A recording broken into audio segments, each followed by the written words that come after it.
Okay guys, we are here at an elementary school in Buzi, and this school got hit really hard by the cyclone.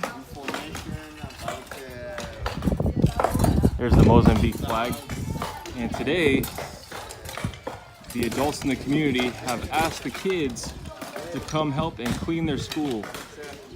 So as you can see, they got some ground tools and they're putting stuff in piles.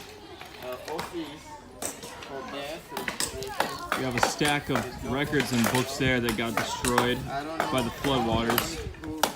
We have little kids that are mopping and cleaning clothes here. And we have the boys with their machetes chopping down wood. And I just think this is absolutely incredible. The kids are here cleaning up their school. Young kids. It's so refreshing to see. I pray that kids in America, what's up, buddy? I pray that kids in America can learn to have this discipline and pride and work ethic too. It's really cool.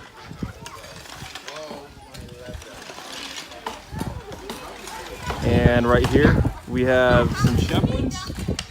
We're about to have a meeting with chaplains from around the community, and we're going to work on cleaning up houses now. Praise the Lord.